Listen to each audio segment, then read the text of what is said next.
Yvonne Menke. En diciembre de 1985, la pacífica comunidad de St. Croix Falls, Wisconsin, fue sacudida por un crimen violento que permanecería sin resolver durante casi 40 años. En la madrugada del 12 de diciembre de 1985, Yvonne Menke, una madre de 4 hijos de 45 años, fue encontrada asesinada en la escalera de su edificio de apartamentos. La investigación sobre el fallecimiento de Yvonne reveló rápidamente una red compleja de relaciones personales y tensiones no resueltas, lo que sugería que el crimen no fue un acto de violencia al azar, sino más bien un acto deliberado y calculado.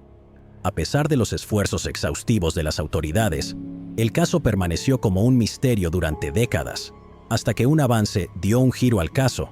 Yvonne Menke, madre de 4 hijos de 45 años, era una miembro bien considerada de la comunidad local. No obstante, estaba envuelta en un tumultuoso triángulo amoroso con un hombre llamado Jack Owen. Yvonne y Owen mantenían una relación que se complicaba por la participación de él con otra mujer. Este triángulo amoroso sentaría las bases para los trágicos eventos que se desarrollarían. En la madrugada del 12 de diciembre de 1985, Yvonne salió de su apartamento para encender su auto, sin saber que una confrontación violenta estaba a punto de ocurrir. La escena del crimen fue la escalera trasera de su edificio de apartamentos. Cuando Yvonne se acercó a su vehículo, fue emboscada por un agresor que había estado acechándola. El ataque fue frío y deliberado. El perpetrador la había seguido y planeado el ataque con una precisión escalofriante. La siguió hasta la escalera, donde el agresor le disparó 3 veces. Un disparo le alcanzó el cuello y 2 más la golpearon en la parte trasera de la cabeza, dejándola en el suelo, incapacitada y vulnerable. La brutal ejecución dejó a Yvonne moribunda y sola en la oscura y fría escalera. La escena del crimen fue descubierta poco después de que el delito fuera cometido. Los investigadores encontraron el cuerpo sin vida de Yvonne y los casquillos de bala de los disparos. La investigación reveló que el crimen no fue un acto impulsivo, sino más bien una ejecución premeditada y metódica. Tras el descubrimiento del cuerpo de Yvonne, las autoridades lanzaron de inmediato una investigación exhaustiva sobre su asesinato. El enfoque inicial fue la recolección de pruebas en la escena del crimen. Los detectives examinaron meticulosamente la escalera trasera de su edificio, recolectando los casquillos de bala y otras posibles pruebas forenses. A pesar de sus esfuerzos, la investigación enfrentó desafíos significativos debido al limitado número de testigos y la temprana hora en que ocurrió el crimen. La comunidad estaba en silencio y nadie reportó haber visto algo inusual esa mañana. Las pruebas forenses recogidas, incluidos los casquillos de bala, fueron enviadas para análisis, pero sin vínculos inmediatos con un sospechoso. El progreso fue lento. Los detectives exploraron diversas teorías sobre el motivo detrás del crimen, pero el caso permaneció sin resolver y la investigación se enfrió con el tiempo. En los años posteriores, el caso fue asignado a una unidad de casos sin resolver. Los detectives de esta unidad revisaron las pruebas y reexaminaron el caso con nuevas perspectivas y el beneficio de los nuevos avances en tecnologías forenses. Se aplicaron avances en la ciencia forense, como técnicas mejoradas de análisis de ADN, a las pruebas con la esperanza de encontrar nuevas pistas.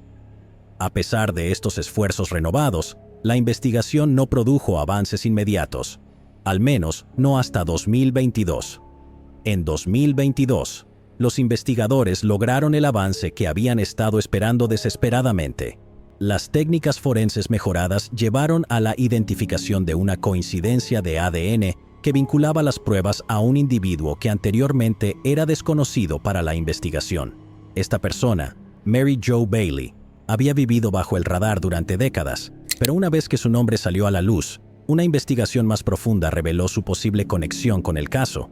La historia y antecedentes de Bailey fueron minuciosamente examinados y se descubrió que había estado involucrada en una relación romántica con Jack Owen, quien también estaba relacionado con Yvonne Menke. Esta relación, junto con las nuevas pruebas forenses descubiertas, proporcionaron un motivo sustancial y un vínculo claro con el crimen. A medida que la investigación se centró en Bailey, Las autoridades llevaron a cabo una investigación exhaustiva de su pasado y entrevistaron a sus conocidos.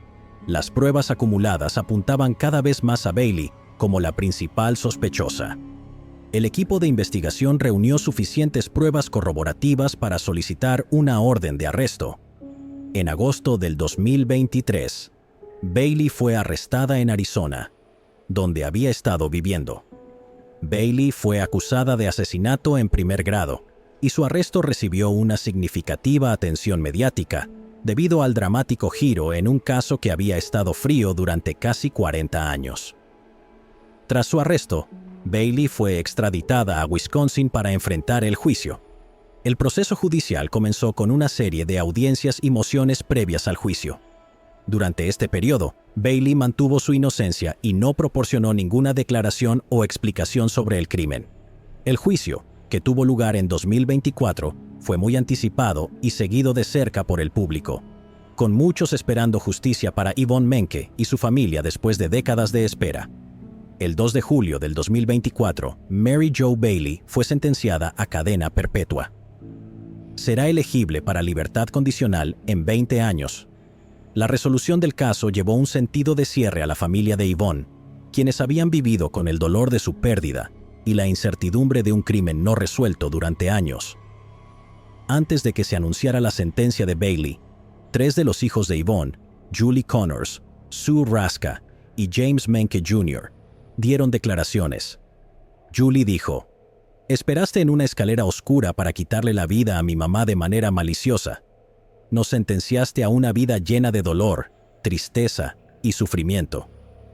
James Jr. añadió: «Para mí, esto no es justicia. Ella vivió su vida. Nosotros no pudimos vivir la nuestra, pero es lo más cercano que vamos a conseguir. Ahora, por fin podemos dejar esto atrás, pero Bailey nunca debería ser libre otra vez». Lolly Winans y Julie Williams. En mayo de 1996, Laura, Lolly Winans y Julie Williams se embarcaron en una escapada serena al Parque Nacional Shenandoah, en Virginia. Pero lo que se suponía que sería un retiro pacífico se convirtió en una pesadilla aterradora. La pareja desapareció y tras semanas de búsqueda, se llegó a un aterrador hallazgo. Con los avances en la tecnología forense, el caso fue reabierto y un avance por fin resolvería décadas de preguntas. Lolly Winans y Julie Williams vivían vidas centradas en su amor por la naturaleza y su dedicación a ayudar a los demás. Lolly, que tenía 26 años en ese momento, tenía una personalidad dinámica que parecía hecha para la vida al aire libre. Creció en Grosse Pointe, Michigan, y provenía de una familia privilegiada, pero se sentía más a gusto con botas de senderismo que en el mundo estructurado que había conocido. Después de dejar su educación universitaria tradicional, Lolly encontró su vocación en el Unity College, en Maine, una escuela que se enfocaba en estudios ambientales y sostenibilidad. Allí se entrenó para convertirse en guía de la naturaleza y trabajó con jóvenes en situación de riesgo, utilizando la naturaleza como una herramienta para la sanación y el crecimiento. Julie, de 24 años, acababa de graduarse del Carleton College en Minnesota, donde obtuvo un título en geología. La conexión de Julie con la naturaleza era tanto académica como personal, ya que quería dedicar su vida a estudiar y proteger el medio ambiente. Las dos mujeres se conocieron a través de círculos comunes en la comunidad de actividades al aire libre, y su relación floreció a partir de un amor mutuo por la naturaleza. Se complementaban entre sí. La personalidad extrovertida de Lolly se equilibraba con la presencia más tranquila de Julie. Juntas planearon un viaje al Parque Nacional Shenandoah en mayo de 1996 como una forma de celebrar su amor y tomarse un descanso de sus vidas ocupadas. Pero lo que debió ser un viaje pacífico terminó en una tragedia inimaginable. Al caer el sol el 24 de mayo de 1996, la tranquilidad del Parque Nacional Shenandoah fue interrumpida. Lolly Winans y Julie Williams, quienes habían estado disfrutando de su escapada, habían prometido mantenerse en contacto con sus familias regularmente. Cuando pasaron días sin noticias de ellas, la preocupación comenzó a aumentar. Para el 29 de mayo, los padres preocupados de Julie las reportaron como desaparecidas a las autoridades locales, lo que provocó una búsqueda que llevaría a un final devastador. Guardabosques, asistidos por voluntarios locales y patrulleros estatales, peinaron los senderos y los campamentos donde se sabía que Lolly y Julie habían estado. La tarea era desalentadora, ya que la vasta extensión del parque, combinada con el follaje denso y el terreno tumultuoso, hacía que la búsqueda fuera un desafío. No fue hasta el 1 de junio que la búsqueda generó un avance. Los guardabosques, cuya preocupación aumentaba con cada hora que pasaba, rastrearon una parte más aislada del parque cerca del Skyland Resort. Escondidos entre la maleza, cerca del borde de su campamento, los guardabosques encontraron los cuerpos de Lolly y Julie. La escena era escalofriante. Las mujeres fueron halladas con sus gargantas cortadas, sus cuerpos desnudos y expuestos, dejados de una manera que indicaba un acto violento y deliberado. Desde el inicio de la investigación, el foco se centró en Daryl David Rice, un hombre con un pasado problemático. Rice, un residente local con un historial conocido de violencia contra las mujeres, se convirtió en el principal sospechoso. Las autoridades señalaron que Rice había sido acusado anteriormente de ataques en el mismo parque, lo que parecía establecer una conexión preocupante con los brutales asesinatos. Rice fue acusado, y el caso parecía encaminarse hacia una resolución, pero la investigación enfrentó un gran revés. En 2004, los fiscales retiraron los cargos contra Rice cuando la evidencia de ADN no logró vincularlo concluyentemente con la escena del crimen. Esta revelación fue un golpe devastador para quienes buscaban justicia para Lolly y Julie. Tras el estancamiento de la investigación, el avance por fin llegó en 2021, casi 25 años después de que Lolly Winans y Julie Williams fueran encontradas sin vida. La oficina del FBI en Richmond, impulsada por avances en la ciencia forense y el compromiso de resolver el caso, reexaminaron antiguas pistas y las declaraciones de testigos, y sometieron las muestras de ADN previamente recolectadas a técnicas modernas de análisis. En junio del 2024, llegó el momento en que una nueva ronda de análisis de ADN reveló una sorprendente coincidencia. Este nuevo análisis identificó un perfil de ADN que vinculaba a Walter Leo Jackson Sr., un delincuente reincidente condenado con un preocupante historial criminal. Jackson, quien había estado cumpliendo condena en una prisión de Ohio antes de su fallecimiento en 2018, se convirtió en el nuevo enfoque de la investigación. La coincidencia fue significativa no solo porque identificó a un sospechoso, sino porque marcó una certeza de casi el 100% de que Jackson era responsable de los brutales crímenes. A pesar del fallecimiento de Jackson, la revelación de su identidad llevó una mezcla de alivio y tristeza para las familias. El padre de Julie, Tom Williams, dijo que era irrelevante para él que el perpetrador de su hija hubiera perdido la vida. Dijo: saber que realmente es la persona correcta involucrada en los asesinatos y otros ataques, que él es la persona correcta, es un alivio. No serviría de nada para mí ni para nadie tener que sentarse en un juicio y decir legalmente que esa es la persona y llevarlo ante la justicia. Angela Maher. Una noche de julio de 1994 en Scottsdale, Arizona, Angela Marie Maher, de solo 21 años, se dirigía a casa después de un simple acto de bondad, llevar a un amigo. Pero en un cruel giro del destino, su camino se cruzó con el de una conductora ebria, cuya imprudencia destrozaría vidas y eludiría la justicia. Angela Maher nació y creció en Scottsdale, Arizona. La muerte prematura de su padre en 1991 dejó un vacío en su vida, pero Angela y su familia continuaron apoyándose los unos a los otros con resiliencia y amor. En la escuela secundaria, el carácter solidario de Angela se hizo evidente a través de su participación activa en Estudiantes contra los Conductores Ebrios, un movimiento que apoyó apasionadamente después de perder a un amigo cercano en un accidente causado por un conductor ebrio. En 1994, Angela estaba en su último año en la Universidad de Creighton en Omaha, Nebraska, donde continuaba destacándose tanto académica como personalmente. A finales de julio de 1994, Angela regresó a su hogar en Scottsdale para una breve visita, con la intención de celebrar el cumpleaños número 57 de su madre, Rosemary.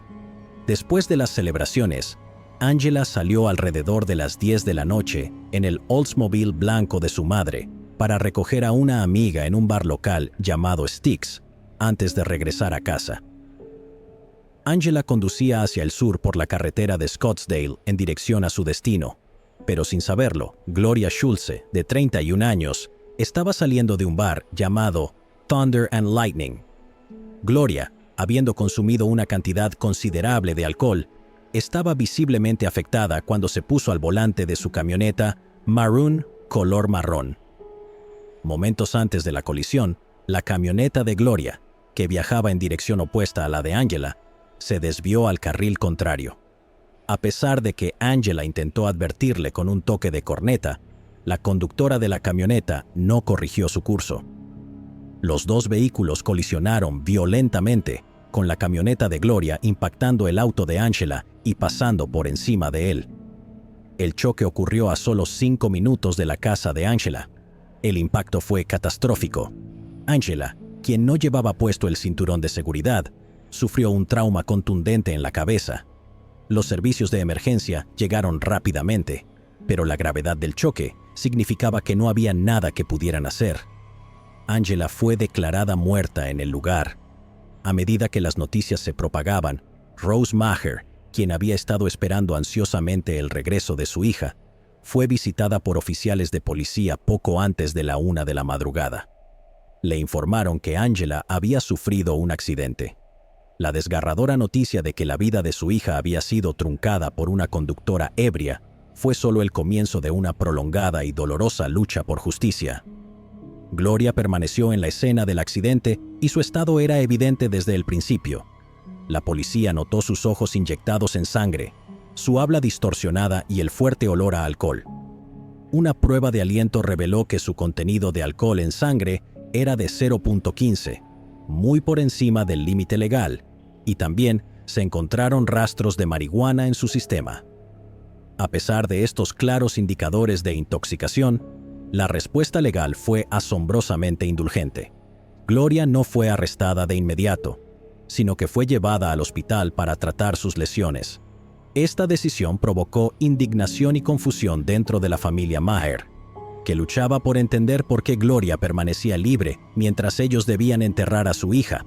Los procedimientos legales comenzaron con Gloria enfrentando cargos de homicidio involuntario y por poner en peligro imprudentemente a otros. Al contratar a un abogado de alto costo, el equipo de defensa de Gloria logró obtener 6 aplazamientos del juicio. Durante este periodo, se le ordenó a Gloria someterse a pruebas de sustancias y presentarse ante el tribunal semanalmente, pero comenzó a faltar a las citas y no cumplió con estos requisitos. A medida que se acercaba la fecha del juicio en abril del 2001, Gloria Schulze comenzó a preparar su escape. Semanas antes de la comparecencia programada en la corte, vendió 2 de sus vehículos y liquidó sus tarjetas de crédito, haciendo su partida menos notoria. Para cuando comenzó el juicio, Gloria había desaparecido.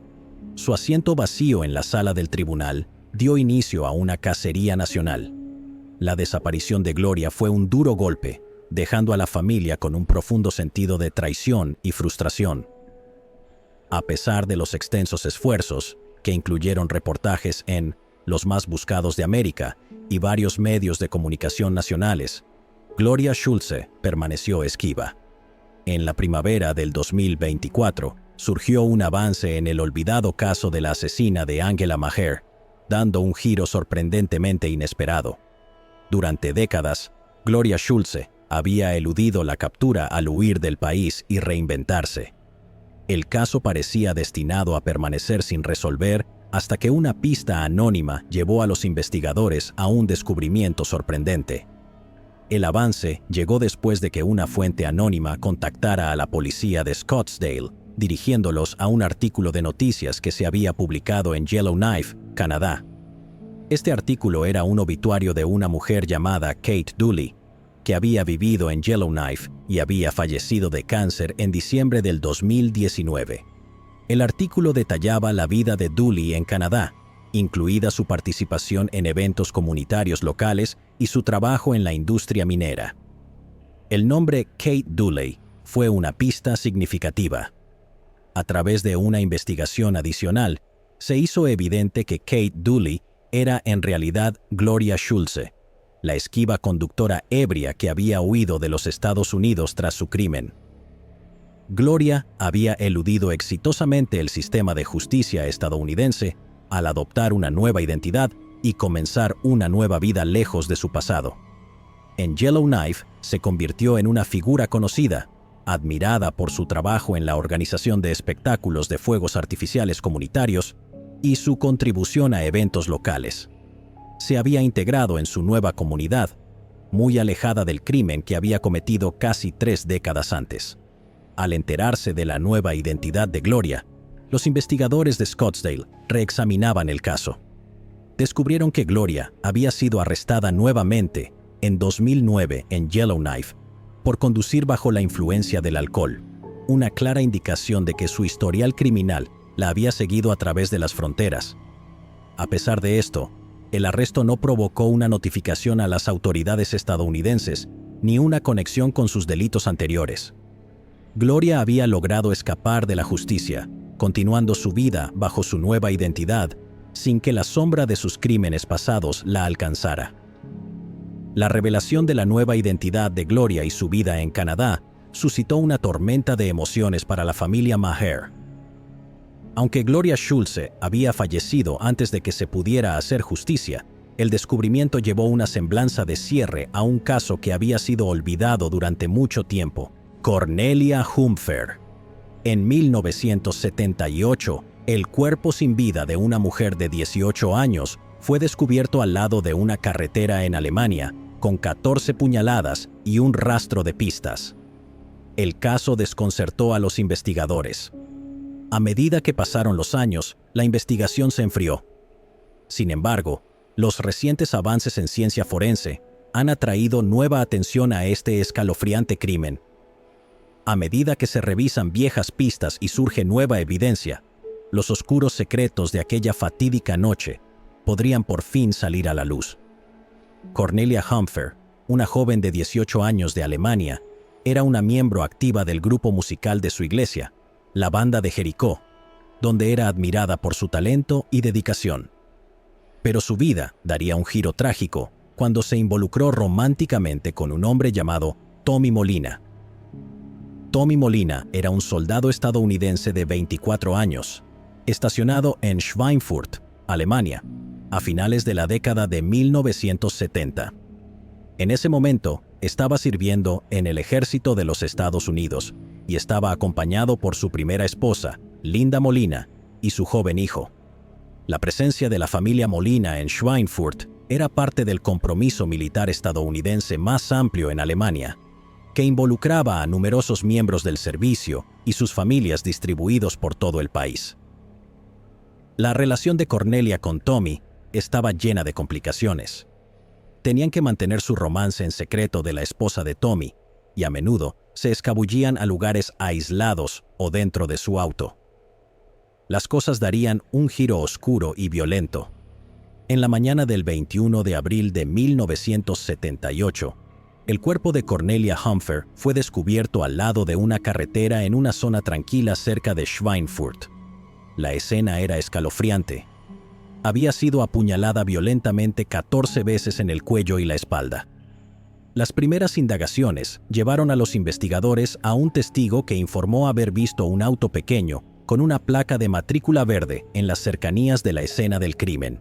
Este detalle era significativo porque los vehículos militares estadounidenses en Alemania a menudo tenían placas verdes. La descripción del auto coincidía con un Fiat 124 que pertenecía a Tommy Molina. A medida que se desarrollaba la investigación, las autoridades alemanas interrogaron a Tommy 5 días después del asesinato. Él afirmó que había estado en casa con su esposa Linda esa noche. Cuando fue interrogada, Linda no pudo recordar los detalles de esa noche, lo que arrojó dudas sobre la coartada de Tommy. La autopsia reveló que Cornelia había sido apuñalada con un cuchillo, dejando atrás evidencia crucial que podría haber vinculado el crimen con su agresor. A pesar de los hallazgos detallados, incluida la naturaleza de las heridas y la presencia de ADN masculino dentro de su cuerpo, el caso rápidamente se enfrió. En 1978, la tecnología forense no era lo suficientemente avanzada como para proporcionar un vínculo claro entre Tommy y la escena del crimen.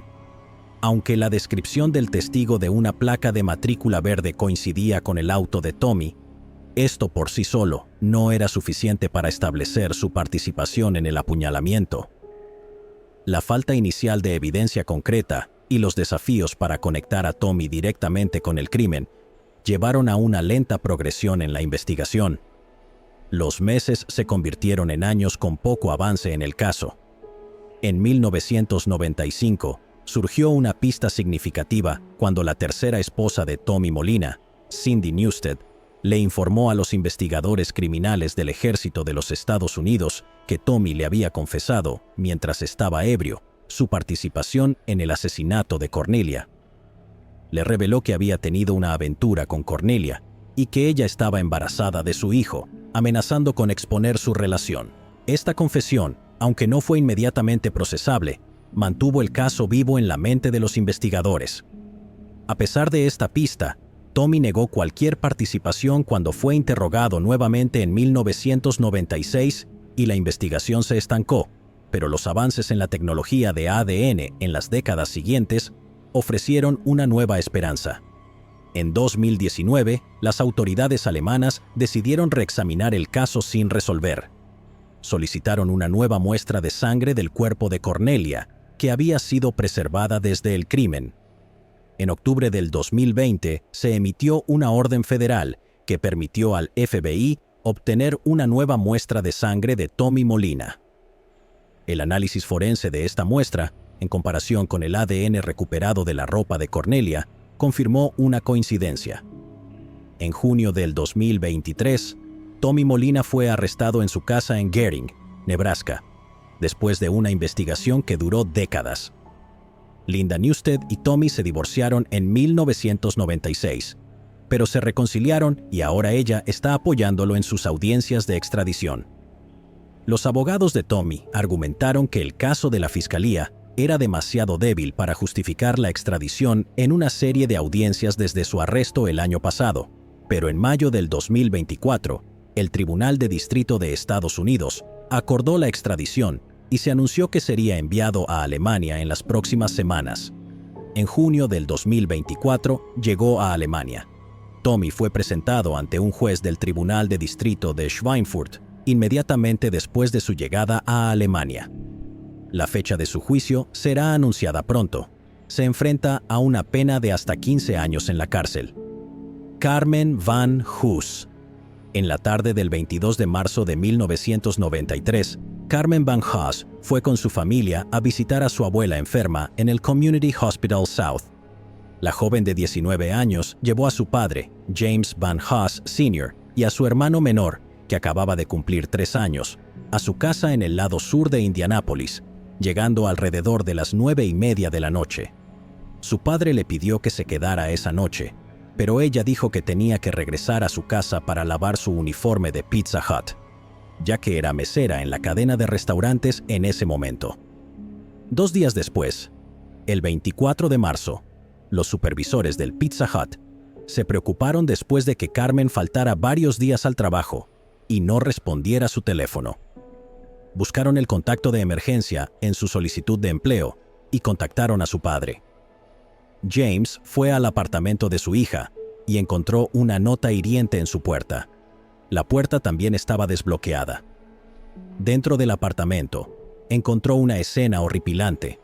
Los ayudantes del sheriff del condado de Marion fueron llamados al apartamento de Carmen en Turtle Creek, en la cuadra 82,000 de la carretera Harcourt, justo al sur del hospital St. Vincent, alrededor de las 7:30 de la noche, tras un informe de una persona inconsciente. Allí encontraron a la adolescente sin vida, tendida desnuda de espaldas en el suelo, al lado de una cama. La puerta del apartamento estaba parcialmente abierta, pero los investigadores no vieron señales de entrada forzada. El alguacil vio señales de una lucha dentro del apartamento, incluyendo una mesa volcada, ropa tirada en el suelo, un gran charco de sangre cerca de la cabeza de Carmen y salpicaduras de sangre alrededor de su cuerpo. Tenía más de 60 puñaladas en la cabeza, cara y cuerpo. También le faltaba su arete izquierdo, que parecía haber sido arrancado de su oído. Los investigadores creían que el asalto ocurrió en la sala de estar y que el sospechoso luego entró en la cocina para posiblemente lavarse. Los investigadores encontraron una bolsa de papel blanca con manchas de sangre en el bote de basura de la cocina. La policía entrevistó a varias personas que vivían cerca de Carmen. Los vecinos le dijeron a la policía que escucharon a Carmen y a un hombre no identificado hablando y riendo mientras entraban en su apartamento. Otro vecino escuchó a Carmen gritar, «¡Suéltame! ¡Suéltame!», y también oyó ruidos de golpes y portazos, y a un hombre discutiendo durante aproximadamente 30 minutos. Luego, alrededor de la 1:30 de la madrugada, se escucharon pasos apresurados saliendo del apartamento. Nadie llamó a la policía, pero alguien se quejó a la administración del complejo, que dejó una nota escrita a mano en la puerta de Carmen, reprendiendo el ruido y pidiéndole que fuera más considerada con sus vecinos. Esta fue la nota de reprimenda que su padre encontró en su puerta. El sargento Dave Wilkes, del sheriff del condado de Marion, dijo en ese momento que varias personas, incluidos algunos exnovios, fueron interrogadas, pero no hubo sospechosos. Se encontraron muestras de ADN en el cuerpo de Carmen y sangre en una bolsa de papel dentro de su apartamento. A pesar del esfuerzo de las fuerzas del orden, debido a la falta de técnicas forenses avanzadas, el caso se estancó. Los detectives entrevistaron a decenas de personas a lo largo de los años y siguieron cientos de pistas, pero el caso quedó sin resolver. En el año 2000, los detectives solicitaron agregar el ADN de Carmen a las bases de datos estatales y nacionales, pero desafortunadamente no se encontraron coincidencias. En 2014, Bill Carter, capitán de la policía de Indianápolis, comenzó a investigar el caso en su tiempo libre. Recaudó fondos a través de GoFundMe para pruebas de ADN especiales y creó un grupo de Facebook y un sitio web llamado Justicia para Carmen Van Hoss. En 2018, el departamento envió la muestra de ADN encontrada en la escena a una compañía especializada. En noviembre del 2023, un investigador utilizó registros en línea para averiguar quién vivía cerca de Carmen en marzo de 1993. Así apareció el nombre de Dana Shepard.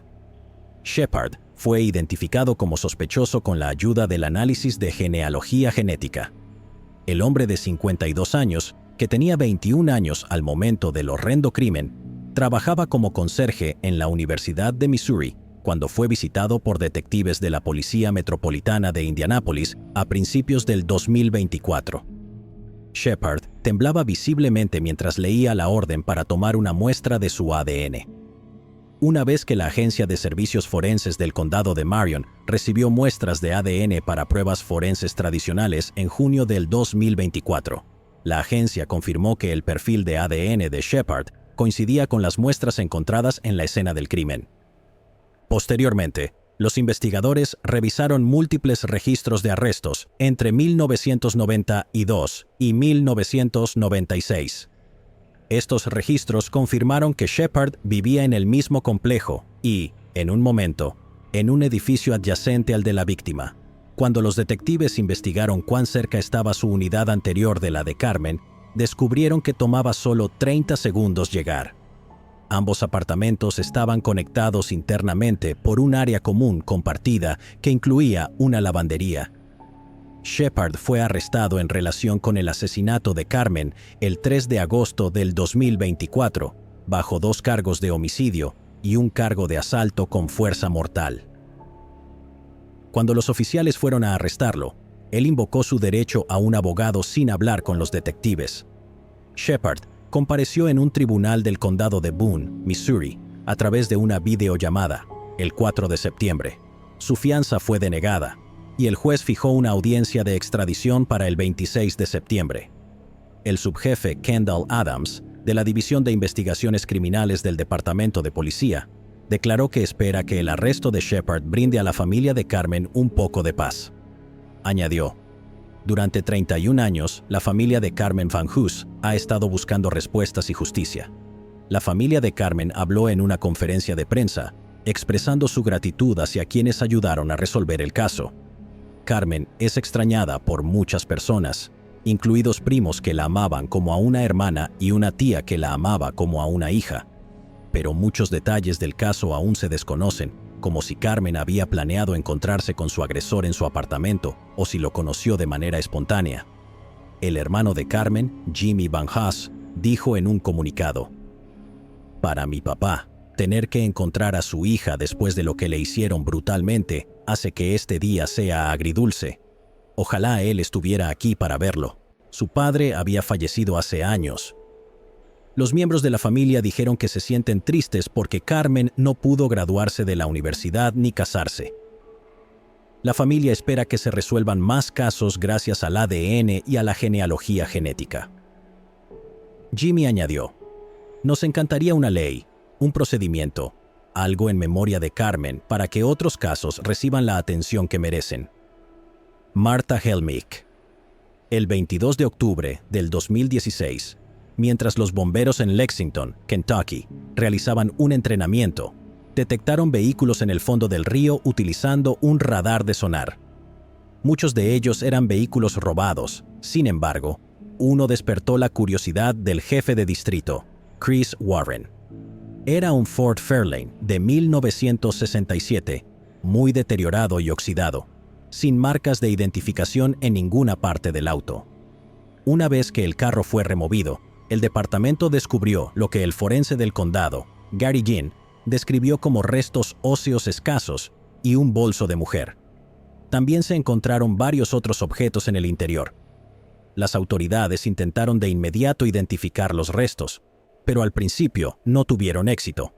En 2017, el jefe de distrito Christopher Warren comenzó a dedicar cada momento de su tiempo a identificar los restos. Revisó cientos de casos de personas desaparecidas desde 1968 hasta 1975 y localizó un caso de persona desaparecida en Ohio, pero los marcadores de ADN fueron inconclusos. Warren siguió revisando miles y miles de informes de personas desaparecidas hasta que un día encontró un blog donde alguien mencionaba que uno de sus familiares estaba desaparecido. En julio del 2018, el jefe Warren descubrió la publicación en el blog y se conectó con la familia. Compartió con ellos lo que había encontrado y lentamente fue conectando los puntos. Pudo obtener ADN de una sobrina nieta de tercera generación que fue enviado a NAMUS para su comparación, pero los resultados fueron inconclusos. El forense Ginn dijo: «Para hacer coincidir el ADN, debes tener otra persona con ADN en los archivos, y si no tienes el archivo, nunca encontrarás a la persona». En junio del 2020, las estructuras óseas y muestras de ADN fueron enviadas desde DNA Labs International, en Florida, a Parabon Nanolabs, en Virginia, para un perfil adicional. Sin embargo, no estuvo exento de complicaciones. La primera ronda de ADN enviada al laboratorio explotó durante el traslado, comprometiendo completamente las muestras. Pasó otro año antes de que una segunda ronda de ADN pudiera ser enviada de nuevo a Parabon Nanolabs para su análisis. Fue como ver la luz al final del túnel para Warren, cuando recibió los resultados en agosto del 2024. El ADN coincidió con el de Martha Smith Helmick y su hermana, Flora Smith Helmick. Martha, de 57 años, y Flora, de 52, eran huérfanas y se casaron con 2 hermanos. Ambas hermanas quedaron viudas el mismo año en que desaparecieron, en agosto de 1973. En ese momento trabajaban como amas de llaves para un veterano de guerra llamado John Caton, de 81 años.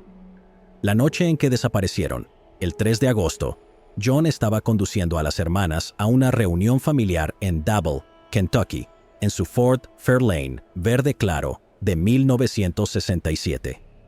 Se sabía que John era un mal conductor en ese momento, ya que había recibido varias multas de tráfico y había tenido un accidente antes de la desaparición del trío. Nunca llegaron a la reunión y fueron reportados como desaparecidos desde entonces.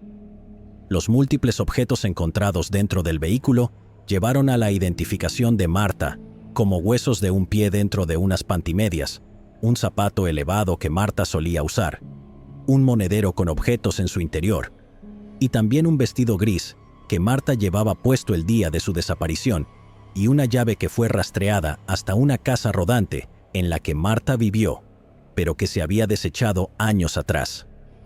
Una pieza clave para confirmar la identidad de Martha fue un hueso de la tibia fracturado que nunca sanó correctamente, lo que la obligaba a usar zapatos ortopédicos. Debido a esa fractura en la tibia, una de sus piernas era más corta que la otra. El forense Jean dijo que creen que las 3 víctimas se ahogaron en el accidente. El jefe Warren comentó: "El día que recibí la confirmación de que el ADN fue probado, fue una llamada increíble la que pude hacer. Llamé a Kathy, una sobrina de Martha, y a su familia, y les dije que todo había terminado, como si ellas estuvieran regresando a casa". El jefe Warren también dijo: "Hubo tantos momentos a lo largo de toda la investigación en los que, si una sola cosa no hubiera ocurrido, no habría caso. Ella es como una tía para mí en este punto, como mi madre de Virginia. Toda esa familia es fantástica, me encanta estar con ellos y hablar con ellos. Siempre estaremos en contacto, no hay duda de eso". En agosto del 2024, los restos de Martha fueron devueltos a su familia en Bridgewater, Virginia. La familia realizó un pequeño funeral y la enterraron en el cementerio familiar, junto a su esposo. Los restos de su hermana y su empleador nunca fueron encontrados. Las autoridades cerraron los casos de Martha, Flora y John después de concluir que ocurrió un accidente. Los cuerpos de Flora y John nunca fueron encontrados, pero se sospecha que perecieron junto a Martha en el río Kentucky. Susan Leif Wolf. El 9 de enero de 1980, Susan Leif Wolf, de 25 años, fue secuestrada mientras caminaba por la cuadra 200 del Boulevard Franklin, en Texas. Iba caminando desde su residencia hasta la casa de una amiga. Susan acababa de inscribirse en la escuela de enfermería de la Universidad de Texas en Austin. Tenía planeado pasar la noche en casa de su amiga en la calle 49, ya que su residencia había sido fumigada por cucarachas. Un testigo informó haber visto a Susan caminando hacia el este por la cuadra 200 del Boulevard Franklin. Cuando un Dodge Polara se detuvo y el conductor salió, la abrazó con fuerza y le cubrió la cabeza con un abrigo, obligándola a entrar al auto. El testigo también vio que la puerta del pasajero del carro se abrió, pero no pudo ver qué hizo el pasajero durante el secuestro. El testigo dijo que era un Dodge de 2 puertas, de vinilo blanco con color marrón. El vehículo también tenía daños importantes por una colisión en la puerta del pasajero. A la mañana siguiente, el 10 de enero a las 8:34 de la mañana, un ciudadano encontró el cuerpo parcialmente desnudo de Susan mientras inspeccionaba una propiedad en alquiler en el callejón sur de la cuadra 2000 de la calle East 17, en Austin. El doctor Robert Biardo le realizó una autopsia al cuerpo, y los resultados mostraron que Susan perdió la vida por una sola herida de bala en la cabeza. También había evidencia de que fue estrangulada y agredida sexualmente. La investigación arrojó más de 40 personas de interés a lo largo de los años, pero solo se entrevistó a 6 sospechosos. Desafortunadamente, los detectives no pudieron encontrar al culpable y el caso se enfrió. Un gran avance en el caso se produjo en abril del 2023, cuando los detectives enviaron pruebas relacionadas con el ataque a Susan. Casi un año después, los resultados descartaron a los 6 sospechosos y señalaron a Dick Brewer Jr., de 78 años, como una posible coincidencia. En septiembre del 2024, los detectives de la policía de Austin obtuvieron una muestra de ADN de Brewer y lo entrevistaron en Massachusetts. Según la policía, Brewer dijo que había estado en Austin y San Antonio, Texas, alrededor del momento del asesinato. Brewer invocó su derecho a un abogado después de que se le informara que su ADN fue encontrado en la escena de un asesinato. Se probó su muestra de ADN y el informe indicaba que no se le podía excluir como el contribuyente del componente principal parcial en este perfil de ADN. Entonces, Brewer fue acusado del asesinato de Susan. Brewer ya está encarcelado en Massachusetts por cargos no relacionados. La policía continúa buscando a la persona que estaba en el asiento del pasajero el día en que Susan fue forzada a entrar al auto. Charles Wolfe tenía solo 15 años cuando su hermana Susan fue asesinada. Él dijo: «Susan siempre fue como una madre sustituta para mí. Ella era 10 años mayor. Y cuando miro hacia atrás en los videos familiares y las películas, siempre estoy bajo su cuidado. Su muerte ciertamente dejó una cicatriz, una herida abierta en nuestra familia, y pensamos que nunca habría algún tipo de sanación». Charles dijo que él y su familia mantuvieron la esperanza durante décadas de que se haría justicia, pero a medida que pasaban los años sin actualizaciones, comenzó a perder esa esperanza. Él dijo: «Luego, el viernes, encendí la transmisión de KXAN, y ahí estaba, la noticia que habíamos estado esperando. Fue increíble, fue una experiencia extracorporal, como si un sueño se hubiera hecho realidad. En realidad estaba atónito. No podía creer lo que estaba viendo». Aunque Charles estaba contento de enterarse del avance en el caso, dijo que estaba decepcionado de haberse enterado por las noticias. Dijo: «Esperaba escuchar algo del Departamento de Policía de Austin antes de que se emitiera la transmisión. Ciertamente, estoy contento de que haya habido un avance, pero estoy muy decepcionado con la falta de comunicación». Cuando se le preguntó por qué los detectives de la policía de Austin no avisaron a Charles, el departamento dijo que estaban trabajando con los detectives para averiguar más. Doris Correll.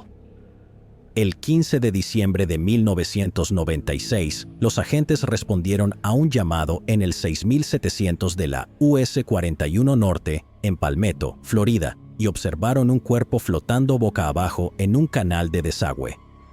Los buzos recuperaron el cuerpo de una mujer blanca no identificada que llevaba un anillo de oro en el dedo índice de la mano derecha. El médico forense en la escena notó que la víctima tenía trauma en el lado derecho del cuello y la cara. La autopsia reveló que la víctima femenina había sido apuñalada 83 veces en todo el cuerpo. El informe también señalaba que no había agua en sus pulmones y no había evidencia de agresión sexual. El cuerpo permaneció sin identificar hasta el 22 de mayo de 1997, cuando los registros dentales identificaron positivamente a la víctima como Doris Correll. Los detectives desconocían que el Departamento de Policía de St. Petersburg había estado buscando a Doris Correll, de 45 años, quien vivía con su novio, Stephen Ford, en un dúplex en la Avenida 92 Norte en St. Petersburg. Su hija, que vivía en Maryland, reportó su desaparición el 11 de diciembre de 1996, después de que Stephen la llamara para preguntarle si había visto a su madre. Stephen afirmó que Doris salió en su auto para ir de compras después de que discutieron. Los detectives localizaron el Mazda RX-7 rojo de Doris el 18 de diciembre en el centro comercial Panella Square, pero no había evidencia de que hubiera ocurrido una pelea o ataque dentro del auto. Los detectives registraron la casa de Doris y Stephen nuevamente unos días después de que Doris fuera reportada como desaparecida y notaron un olor a descomposición dentro de la residencia. También descubrieron manchas en las sábanas y el colchón que no estaban presentes durante la búsqueda anterior. También se encontró una nota que Stephen dirigió a sus 2 hijos, describiendo cómo quería estar con Doris, ya que ella ya no estaba viva. También encontraron regalos de Navidad abiertos. Stephen negó haber estado involucrado en la desaparición o muerte de Doris. Los detectives le preguntaron qué pensaba que debería sucederle a la persona que le arrebató la vida a Doris. Después de una pausa significativa, él dijo: «Ojo por ojo». También agregó: «Si yo le quité vida, debería recibir la pena de muerte». El 24 de diciembre de 1996, los detectives fueron a la residencia de Stephen para realizar una entrevista de seguimiento. Cuando él no respondió a la puerta, entraron por una ventana sin seguro y lo encontraron semi-inconsciente y echando espuma por la boca. había ingerido lejía en un intento por acabar con su vida. Los detectives de St. Pete entrevistaron a la exnovia de Steven el 5 de enero de 1997 y se enteraron de una carta enviada en octubre del año anterior, en la que él escribió: «Espero que ella reciba el mensaje de que ya no la quiero aquí». Sin embargo, debido a la falta de pruebas físicas y pistas en los meses siguientes, la investigación se enfrió y Steven se mudó a Delaware. En 2017, un detective de casos sin resolver reabrió el caso y comenzó un proceso exhaustivo de reexaminar los archivos tanto del Departamento de Policía de Manatee como de St. Pete. Durante los siguientes 6 años surgió nueva información. Conocidos de Doris dijeron que la pareja tenía problemas domésticos y financieros y que Doris le temía a Steven. Luego, en julio del 2024, se enviaron hisopos de ADN obtenidos de la autopsia de Doris para ser analizados. El 12 de agosto del 2024, los detectives recibieron la notificación de que no se identificaron perfiles de ADN ajenos, lo que hacía improbable que Doris hubiera sido agredida sexualmente en el momento de su asesinato. También se enteraron, mediante pruebas de ADN, que la misteriosa mancha en la cama era de los fluidos corporales de Steven, de un intento de quitarse la vida. Los detectives creen que él estacionó el auto de Doris en el centro comercial Panela Square y lo limpió. Además, descubrieron que Steven alquiló una unidad de almacenamiento el día después de que Doris desapareciera, a donde movió todas sus joyas, ropa y fotos para que su hija no pudiera obtenerlas. Los detectives de casos sin resolver señalaron que su comportamiento mostraba un patrón claro de conciencia de culpa. Steven también intentó deliberadamente engañar a los investigadores, y debido a sus intentos de quitarse la vida, los investigadores creen que él fue el responsable de la muerte de Doris y de deshacerse de su cuerpo en el condado de Manatee. El 16 de agosto del 2024, con la ayuda de la Policía Estatal de Delaware, fue detenido durante una parada de tráfico cerca de su casa en Georgetown, Delaware. Fue extraditado y fichado en la cárcel del condado de Manatee el 30 de agosto. Según la oficina de la fiscal general de Florida, Ashley Moody, Steven declaró que su pasado había vuelto para atormentarlo tras su arresto. La hija de Doris, Laura Gaddy, dijo: «Él fue el principal sospechoso. Los detectives simplemente trabajaron en todo hasta que consideraron que tenían un buen caso sustancial para proceder con el arresto». Laura comentó lo siguiente sobre los próximos procedimientos judiciales: «Voy a enterarme de cosas nuevas que no sé, y podré hacer las preguntas que tengo. Preguntas que espera sean respondidas cuando Steven Ford sea juzgado». Ella dijo: «¿Por qué lo hizo? ¿Con qué arma lo hizo? El propósito de hacerlo y la forma en la que se deshizo de su cuerpo». Nicole Alston. Un sospechoso bolso negro fue encontrado humeando en una calle de Atlanta, Georgia, y fue descubierto por horrorizados vecinos. Los agentes respondieron a la intersección de la carretera Whitfield y Stitcher el 6 de diciembre del 2007. Allí descubrieron el bolso en llamas. Cuando lo abrieron, encontraron restos humanos parciales en su interior. Los restos estaban incompletos, ya que faltaban las manos, los pies y la cabeza. Se determinó que los restos pertenecían a una mujer negra adulta, pero no pudo ser identificada, lo que dejó a los investigadores con más preguntas que respuestas. El caso se enfrió rápidamente y permaneció como un misterio durante casi 2 décadas. Un examen más minucioso del caso y los avances en la tecnología de ADN llevaron a un avance en 2023. El ADN fue enviado a laboratorios en Virginia y Houston para su análisis, como parte de un enfoque renovado en casos sin resolver. Los investigadores dijeron que los resultados fueron enviados al laboratorio criminalístico de GBI para su comparación. El 13 de diciembre del 2023 se realizó una coincidencia positiva de ADN y la identidad era la de Nicole Alston, cuya última residencia conocida era Manhattan, Nueva York, y tenía 24 años en 2007. Nicole dejó la Gran Manzana en 2007 con su amiga Angel Marie Thompson para comenzar una nueva vida en Atlanta, Georgia. Su familia dijo que la última vez que supieron de ella fue en Acción de Gracias de ese mismo año.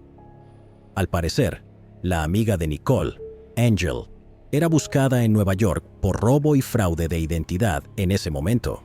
En un giro extraño, durante 8 años después de que se encontraran los restos en 2007, parecía que Nicole estaba viva y bien, según el uso de beneficios de la Seguridad Social, cupones de alimentos y, en un momento, viviendas de la sección 8. Resulta que no era Nicole, sino su buena amiga, Angel, con quien había comenzado su aventura en Atlanta años antes. Las autoridades dijeron que ella había estado asumiendo la identidad de Nicole y cobrando sus beneficios desde 2007 hasta 2015, totalizando $200,000. La farsa terminó en 2015 cuando la Administración del Seguro Social intentó contactar a Nicole para que volviera a calificar para los beneficios. En ese momento, Angel recuperó su propia identidad, pero los investigadores comenzaron a unir las piezas y pudieron vincular ambos casos por primera vez. El sargento Stuart Smith, de la oficina del sheriff del condado de Throop, dijo: "En este momento no podemos decir al 100% si esta persona fue la perpetradora o no. Creen que el asesinato en realidad no ocurrió en el condado de Throop, sino en otro lugar, y que los restos simplemente fueron descartados al costado de la carretera. Así que la pregunta sigue siendo, ¿quién la mató?". El 19 de agosto del 2024, Angel Marie Thompson fue arrestada y acusada de ocultar la muerte de su amiga Nicole. Sin embargo, la oficina del sheriff del condado de Throop dijo que no se ha determinado quién realmente acabó con la vida de Nicole, y la investigación sigue en curso. Kimberly Fritz, Velvet Sánchez y Lorraine Rodríguez. A finales de los años 70, el condado de Ventura, California, fue sacudido por una serie de crímenes sin resolver que dejaron una marca oscura en su historia. 3 mujeres, Kimberly Fritz, Velvet Sánchez y Lorraine Rodríguez, fueron encontradas estranguladas. Durante ese tiempo, el área de California estaba inmersa en una ola de crímenes violentos, y las autoridades eran conscientes de que otros casos sin resolver se estaban desarrollando cerca. Los investigadores profundizaron en las circunstancias de la muerte de estas 3 mujeres y no pudieron ignorar la inquietante posibilidad de que una figura depredadora que había logrado eludir la captura podría haber estado acechando a víctimas vulnerables en toda la zona. A medida que pasaban los años, los casos se enfriaron, pero las pruebas se conservaron meticulosamente, esperando avances en la tecnología forense que ofrecieran nuevas esperanzas. Los años se convirtieron en décadas, hasta que por fin llegó un avance que vincularía a estas mujeres de la manera más horrenda. Durante los años 1970, California era un estado de contradicciones. Con sus playas soleadas y paisajes icónicos, era un paraíso al que muchas familias acudían para perseguir el sueño americano. Pero bajo la superficie, una realidad más oscura comenzaba a aflorar. Las tasas de criminalidad aumentaron y una creciente inquietud comenzó a permear el estado, especialmente en áreas urbanas importantes como Los Ángeles y San Francisco. Lo que una vez fue un refugio seguro para sus residentes, se convirtió en el punto focal de una serie de crímenes brutales de alto perfil que sacudieron a la nación. A medida que esta ola de violencia se extendía, parecía que ninguna comunidad estaba a salvo. Había un temor generalizado y una gran incertidumbre mientras los titulares narraban un crimen espantoso tras otro. Fue durante este tiempo cuando surgió el primero de una serie de casos escalofriantes, comenzando con el caso de Kimberly Fritz. Kimberly Fritz tenía solo 18 años cuando su vida fue trágicamente interrumpida. El 29 de mayo de 1977, su cuerpo sin vida fue descubierto en una habitación de motel en Port Hueneme, California. La manera en que perdió la vida fue estremecedora. Había sido estrangulada con su propia ropa interior, un método que evidenciaba la brutalidad de su atacante. Kimberly, quien se había mudado recientemente a California desde Ann Arbor, Michigan, era una de 3 hermanas. Su caso, aparentemente aislado al principio, pronto se convertiría en el inicio de un patrón mucho más oscuro que vinculaba su trágico destino con el creciente terror que se propagaba por todo California. Solo unos meses después, el 9 de septiembre, Velvet Sánchez, de 31 años, fue encontrada muerta de manera similar. Su cuerpo fue descubierto en un motel en Oxnard, California, y su vida fue arrebatada de la misma manera brutal, estrangulada con su ropa interior. Velvet había dejado recientemente su trabajo en el Navy Exchange de los Estados Unidos y era madre. El horror continuó más tarde ese año, cuando a fines de diciembre el cuerpo de Lorraine Rodríguez, de 21 años, fue encontrado abandonado a lo largo de la carretera de Laguna en la zona de Oxnard. Lorraine también había sido estrangulada. Madre de 2 niños pequeños, Lorraine era recordada por su familia como una madre amorosa y devota, cuyo mundo giraba en torno a su hijo y su hija. El descubrimiento de su cuerpo marcó el tercer crimen en una serie de actos violentos que dejarían a las autoridades perplejas durante las próximas décadas. Cuando los cuerpos de Kimberly Fritz, Velvet Sánchez y Lorraine Rodríguez fueron descubiertos, los investigadores se sintieron inmediatamente impactados por las similitudes entre los casos. Cada mujer había sido estrangulada con su propia ropa interior y sus cuerpos fueron colocados en posiciones degradantes idénticas. Estas características compartidas llevaron al doctor Ronald Kornblum, el médico forense de la época, a sugerir públicamente en 1978 que probablemente un solo individuo era responsable de los 3 asesinatos. Esta teoría resultaba convincente, especialmente en una era en la que el concepto de un asesino en serie apenas comenzaba a entrar en la conciencia pública.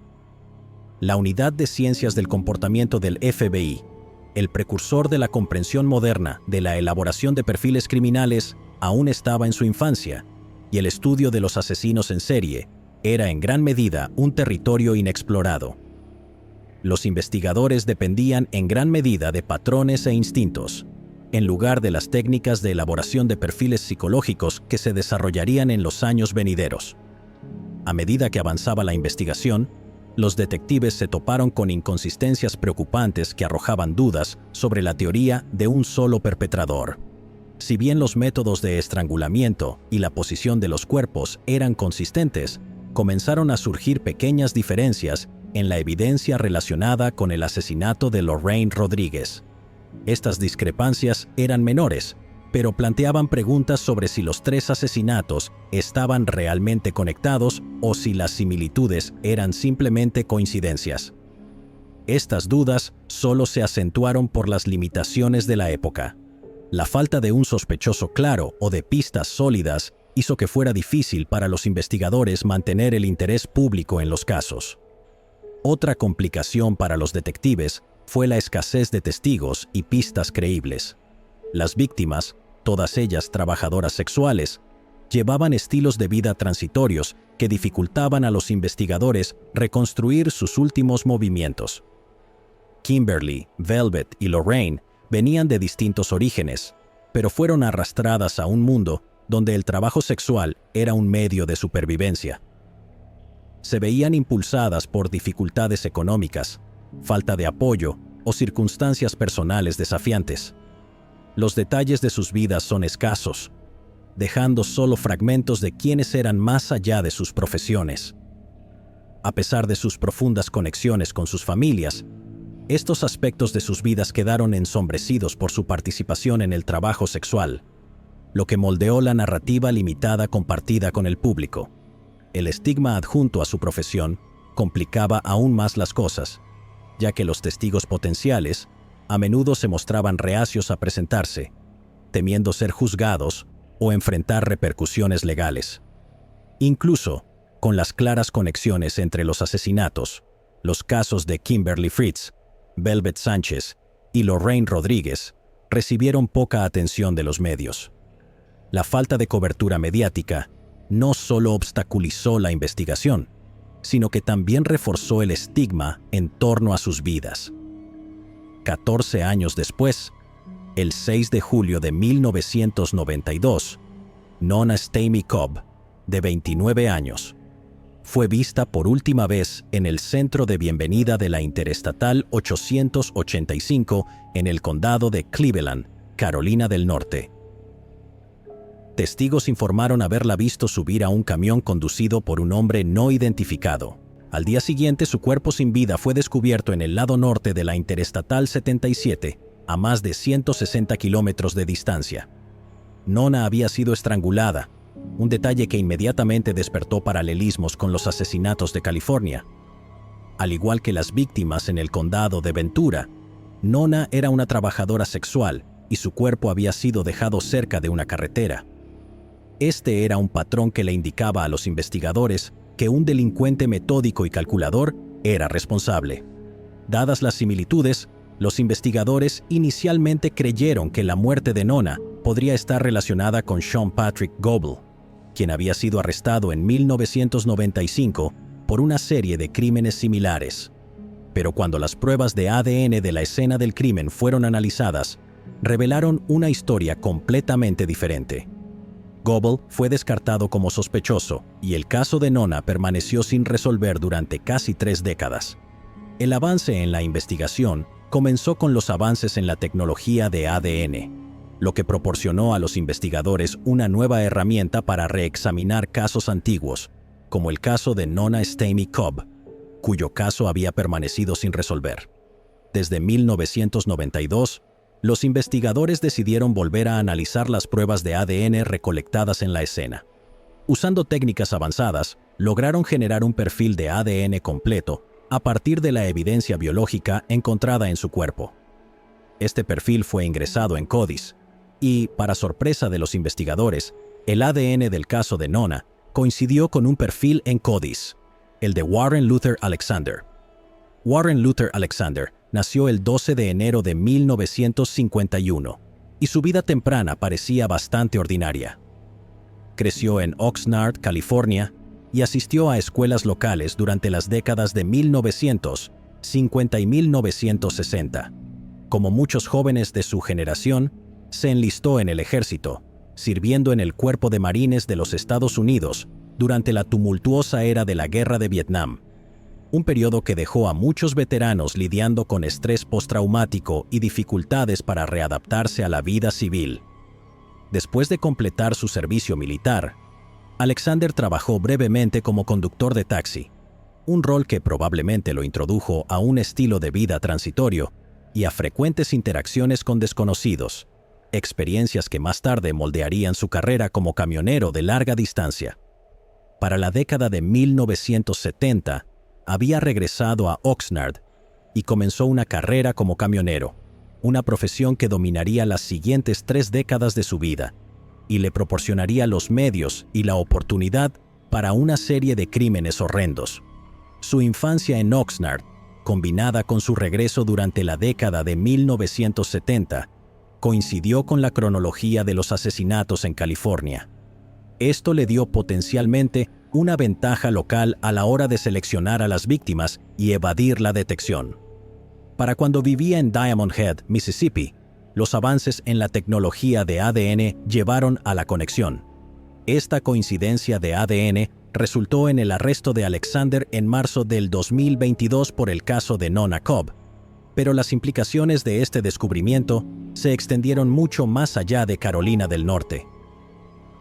Un año después del arresto de Alexander, la unidad de casos sin resolver del condado de Ventura comenzó a reexaminar los asesinatos de 1977 de Kimberly Fritz, Velvet Sánchez y Lorraine Rodríguez.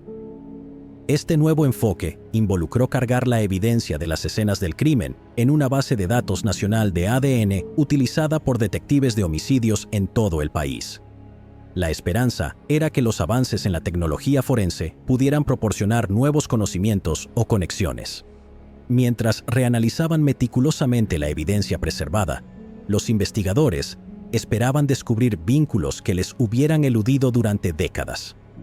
Este esfuerzo llevó a una coincidencia con el perfil de Warren Luther Alexander, conectando su ADN del caso de Nona Cobb con las escenas del crimen en California. El ADN de Alexander se convirtió en el vínculo crucial que resolvió los casos de 1977 brindando renovada esperanza de justicia para las víctimas y sus familias. A pesar de la gravedad de los cargos, la oficina del fiscal del distrito del condado de Ventura decidió no buscar la pena de muerte para Alexander. El fiscal del distrito, Eric Nazarenko, explicó que buscar la pena capital extendería significativamente la línea de tiempo del caso y, con testigos envejecidos, existe una necesidad urgente de proceder. En su lugar, la fiscalía busca una sentencia de cadena perpetua sin posibilidad de libertad condicional. Los procedimientos legales de Alexander se pusieron en marcha con su acusación, que comenzó en la Corte Superior del Condado de Ventura el 21 de agosto del 2024, donde se declaró no culpable. Actualmente, se encuentra detenido en la cárcel del Condado de Ventura sin derecho a fianza. A medida que avanza la investigación, las autoridades permanecen comprometidas a descubrir la magnitud total de los presuntos crímenes de Alexander. Los esfuerzos colaborativos de la Oficina del Fiscal del Distrito, la Oficina del Sheriff del Condado de Ventura, los departamentos de policía locales y el FBI destacan la dedicación para lograr justicia. El arresto de Alexander también desenterró una tendencia inquietante que el Buró Federal de Investigaciones, FBI, ha estado monitoreando desde principios de la década del 2000. A medida que los investigadores continúan profundizando en el pasado de Alexander, están descubriendo una historia que se alinea con los perfiles de otros camioneros delincuentes en serie identificados. En 2004, la Oficina de Investigación del Estado de Oklahoma alertó al Programa de Aprehensión de Criminales Violentos del FBI tras descubrir un número preocupante de mujeres cuyas vidas fueron arrebatadas y luego encontradas a lo largo de las carreteras.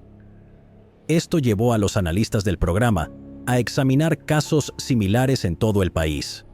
Sus hallazgos revelaron cientos de crímenes violentos que abarcan décadas, muchos compartiendo características comunes.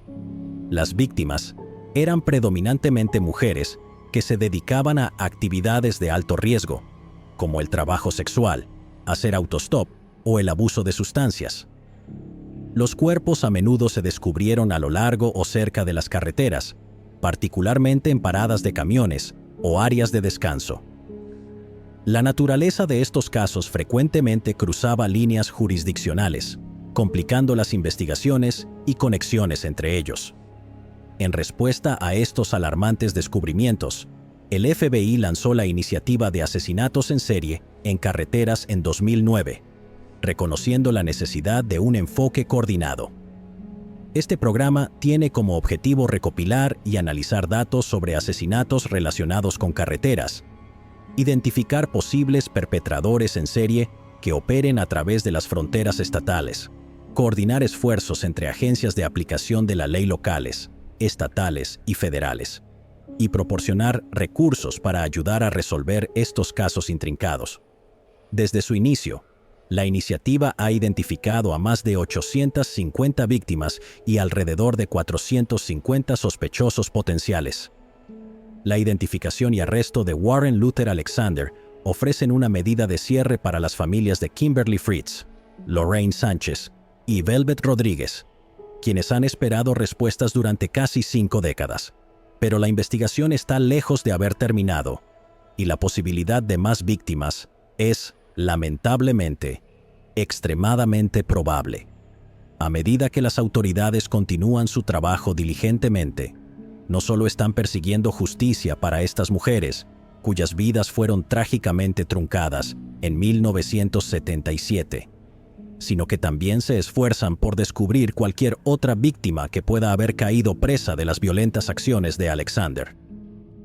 Dadas las similitudes entre los asesinatos en California y el caso de Nona Stamey Cobb, es probable que los detectives descubran más crímenes cometidos por Alexander, asegurando que todas las víctimas reciban el reconocimiento y la justicia que merecen. Christine Castles, una joven llena de vida y a punto de celebrar su 24º cumpleaños, tendría su futuro robado en un momento de violencia inimaginable.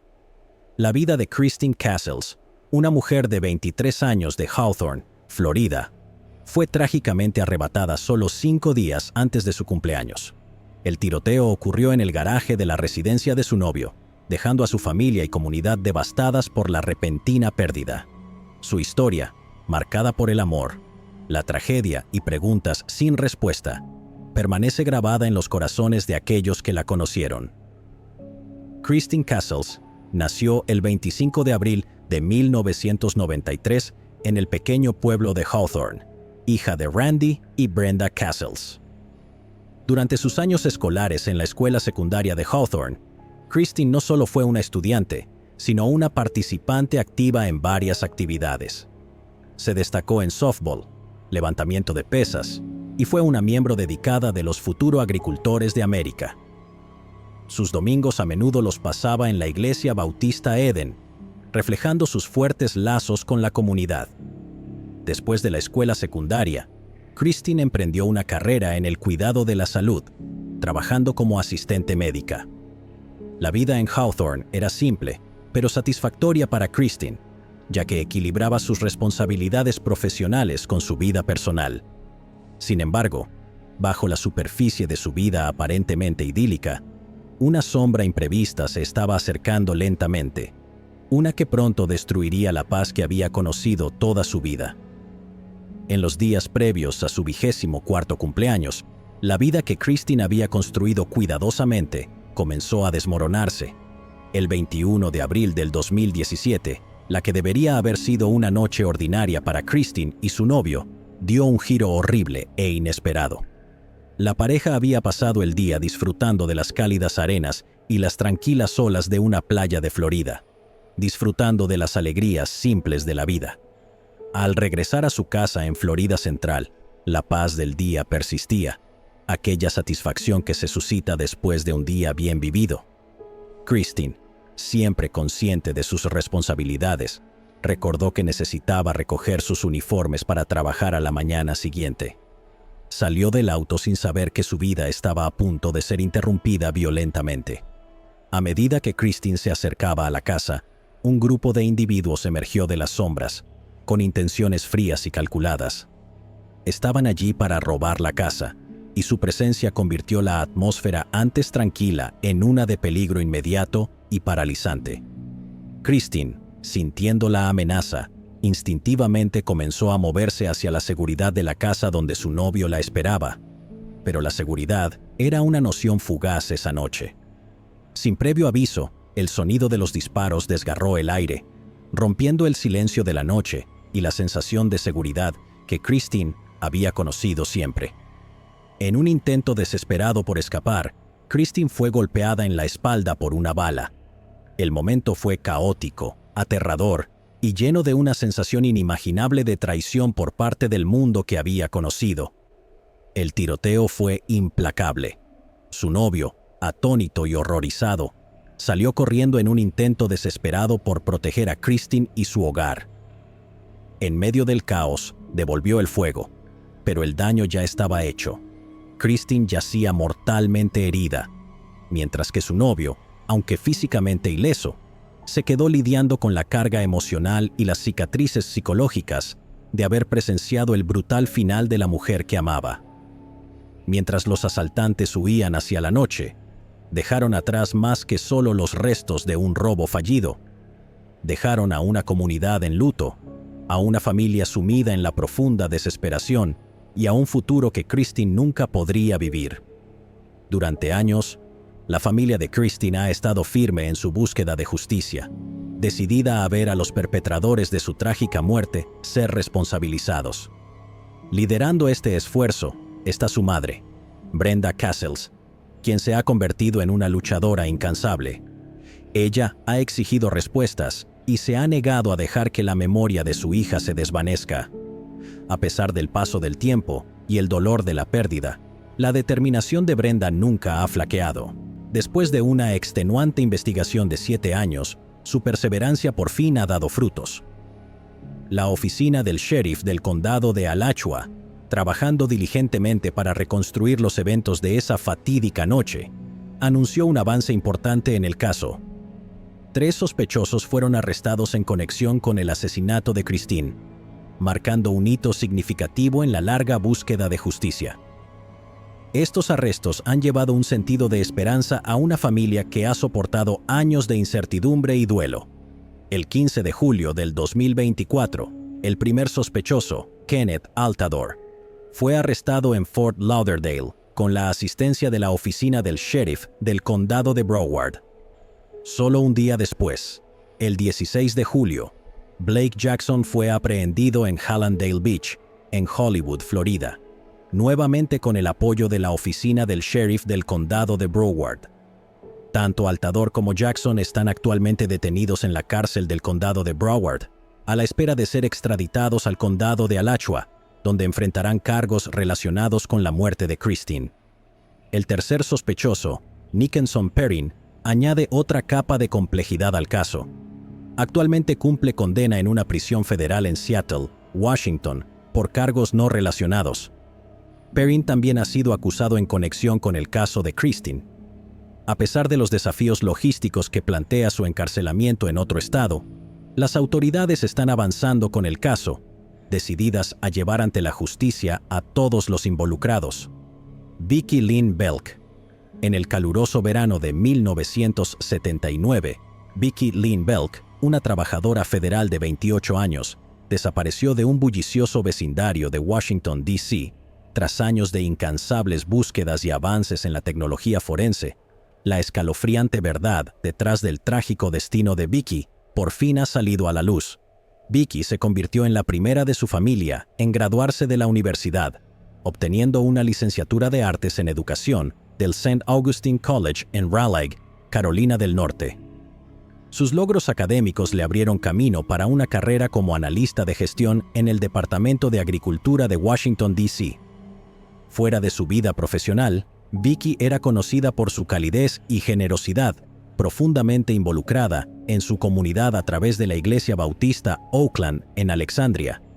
Su compromiso con la educación y el servicio comunitario iba más allá de sus propios logros, ya que inspiró a otros a través de la Fundación Vicki Belk, dedicada a apoyar a los estudiantes de último año con becas.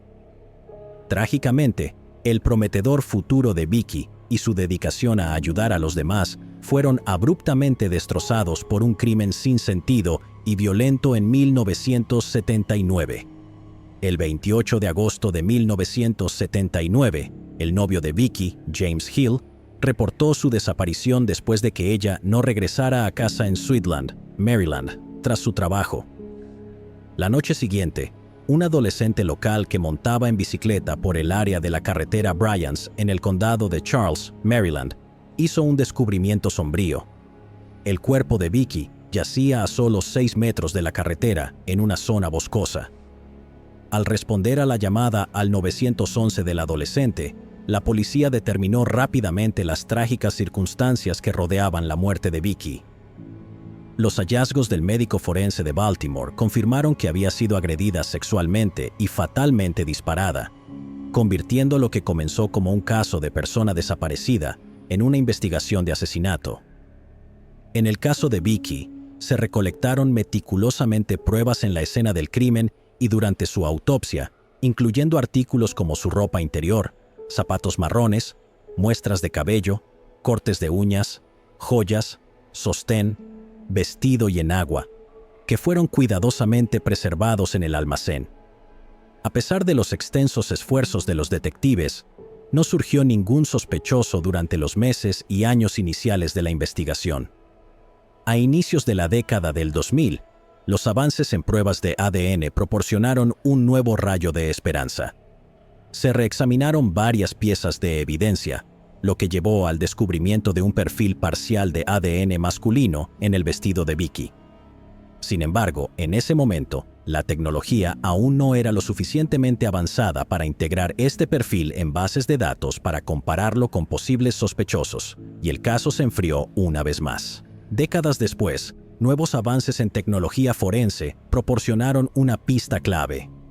En 2022, la oficina del sheriff del condado de Charles utilizó pruebas de ADN de última generación en la ropa preservada de Vicki.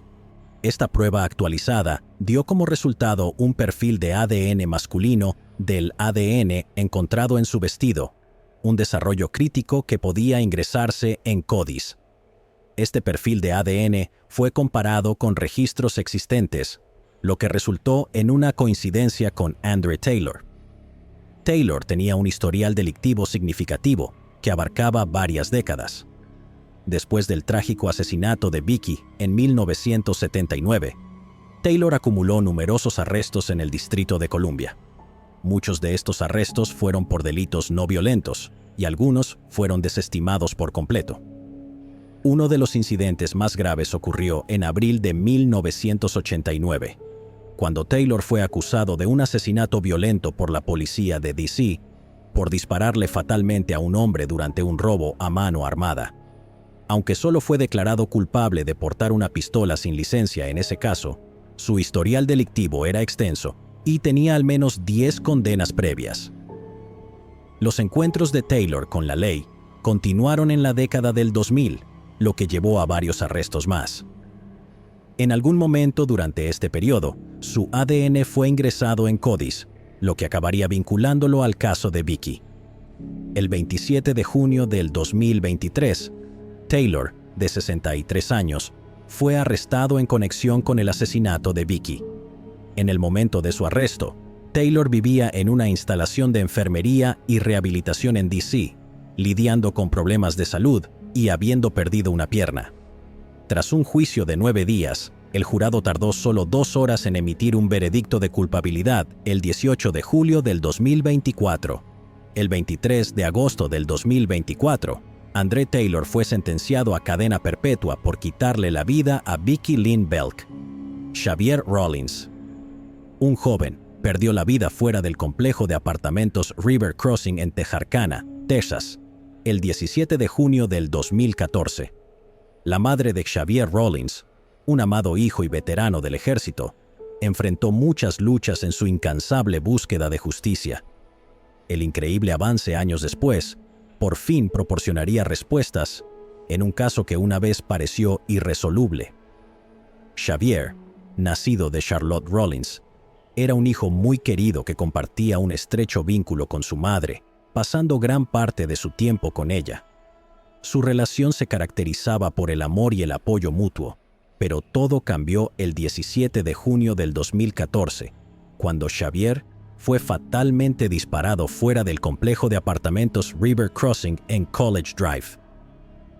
A los 25 años, ya había estado fuera del ejército durante 4 años, trabajando para construir un futuro para sí mismo. A pesar del inicio de una investigación en su caso, no surgieron pistas sustanciales, dejando el caso sin resolver, y a Charlotte lidiando con su inmensa pérdida. El caso se enfrió, pero su determinación de buscar justicia no flaqueó. El 17 de junio del 2022, 8 años después de la muerte de Xavier, organizó un lanzamiento de globos con la esperanza de reavivar el interés en la investigación y alentar a cualquier persona con información a presentarse. Este evento no solo fue un tributo a Xavier, sino también un llamado a la comunidad para recordar el impacto de la violencia y apoyar a familias como la suya que quedaron buscando respuestas. Ella expresó lo siguiente, encapsulando el anhelo de cierre que ella y muchas otras familias sufren. Si alguien se presentara, sabría que mis oraciones han sido respondidas. Charlotte llevó una pancarta adornada con fotografías de víctimas de crímenes locales, destacando la lucha continua por la justicia que enfrentan muchos. Ella declaró, algunos de ellos sí, han sido resueltos, pero tenemos muchos que no han sido resueltos. En 2024, ocurrió un avance significativo en el caso de Xavier Rawlins, que había permanecido sin resolver por mucho tiempo, renovando la esperanza para su familia y amigos. La policía nunca cesó sus esfuerzos por encontrar justicia para Xavier, y el detective Thomas Shaddix había estado trabajando diligentemente en el caso durante varios meses. Su compromiso para descubrir la verdad lo llevó a descubrir opciones de pruebas de ADN que no habían estado disponibles una década antes. Reconociendo el potencial de estas tecnologías, decidió probarlas con la esperanza de encontrar respuestas para la familia Rawlins. A medida que el detective Shaddix profundizaba en la investigación, buscó la experiencia de la unidad de casos sin resolver y personas desaparecidas de la oficina del fiscal general de Texas, que proporcionó asistencia invaluable. Su colaboración fue posible a través de un programa de subvenciones federales del Departamento de Justicia, lo que les permitió acceder a numerosos recursos, incluyendo pruebas forenses avanzadas. Estos métodos forenses avanzados permitieron a las fuerzas del orden identificar a Cameron Cheatham, de 27 años, como un sospechoso en el asesinato de Xavier en 2014. Tras la identificación de Cheatham, la oficina del fiscal general desempeñó un papel crucial en facilitar su arresto. Utilizando la nueva evidencia descubierta, el detective Shaddix aseguró una orden de arresto para Cheatham, acusándolo de asesinato capital. Cheatham no fue difícil de localizar, ya que ya estaba bajo custodia en la cárcel estatal, cumpliendo una condena por violación de libertad condicional relacionada con su arresto en septiembre. Este giro afortunado de los acontecimientos le permitió a la policía acelerar el proceso legal y asegurar que se estuviera buscando justicia para Xavier. El 1 de octubre del 2024, Charlotte recibió la llamada que cambiaría su vida y que había estado anhelando. Nunca olvidará el momento en que el detective Shaddix le informó sobre el arresto. Charlotte recordó su voz llena de emoción diciendo: «Hicimos un arresto». Y yo empecé a gritar, a chillar y a aullar. Es decir, habrías pensado que acababa de tener un bebé por primera vez. Así se sintió. Era como: «Está bien, estoy a punto de obtener justicia por mi bebé». Tengo entre 30 y 40 camisetas con su foto en ellas. A donde quiera que fuera, iba a ver su rostro. Tras su arresto, Cheatham fue detenido por el cargo de asesinato capital, con una fianza fijada en un impresionante $1.000.000. La perspectiva de un juicio inminente llevó un sentido de propósito y cierre, reavivando la esperanza que había titilado a lo largo de los años. Kathy Ann Small. El cuerpo de una mujer fue descubierto en un camino desolado en South Pasadena, California, el 22 de febrero de 1986. Era una escena escalofriante, con la víctima encontrada vistiendo solo una bata de noche, apuñalada y estrangulada. La vida de Kathy Ann Small, una madre amorosa, fue cruelmente arrebatada. Fue una búsqueda incansable de justicia que se extendió por 30 años, pero la impactante revelación que surgió vinculó su caso con uno de los delincuentes en serie más infames de California. Kathy Ann Small, nacida en 1967, era conocida por su naturaleza cariñosa y amable, especialmente hacia su familia. Para cuando Kathy cumplió 19 años, ya era madre de 2 niños pequeños, abrazando plenamente las responsabilidades de la maternidad, mientras también era una hermana mayor protectora y una hija devota. En la mañana del 22 de febrero de 1986, se descubrió el cuerpo de una mujer en un camino en South Pasadena. Solo llevaba una bata de noche, y estaba claro que había sufrido un ataque brutal. Las autoridades notaron que había sido apuñalada y estrangulada, y no se encontró su identificación en la escena. Su cuerpo sin vida ofrecía poca información, y durante días el misterio de su identidad persistió hasta que un avance llegó de un hombre en Lake Elsinore, que había visto una noticia en el periódico sobre el asesinato. Él contactó a las autoridades creyendo que la víctima podría ser su compañera de cuarto, Kathy Ann Small. Esta pista crucial rápidamente cambió el enfoque de la investigación. El hombre pudo identificar positivamente a Kathy como la mujer encontrada en South Pasadena. Según él, Kathy había estado viviendo con él en Lake Elsinore durante unos meses y había estado trabajando en las calles del área. Su revelación pintó una imagen diferente de la vida de Kathy, una que era desconocida para su familia y amigos. Compartió con los detectives que Kathy había dejado su casa la noche antes de que su cuerpo fuera descubierto, vistiendo la misma bata de noche en la que fue encontrada. Era un detalle escalofriante que más tarde se relacionaría directamente con los eventos que llevaron a su trágico final. El hombre explicó además que Kathy le había dicho que iba a encontrarse con alguien llamado Bill esa noche. Mencionó que Bill le había dado $50 para que fuera con él a Los Ángeles, una información que proporcionó a los investigadores una posible pista sobre quién podría haber estado involucrado en su asesinato. Con la identidad de Kathy confirmada y nuevos detalles sobre sus últimas horas emergiendo, los detectives centraron su atención en descubrir la verdad sobre lo que ocurrió la noche en que conoció a Bill. A lo largo de los años, los detectives siguieron diligentemente varias pistas en el caso de Kathy, pero ninguna los acercó a una resolución.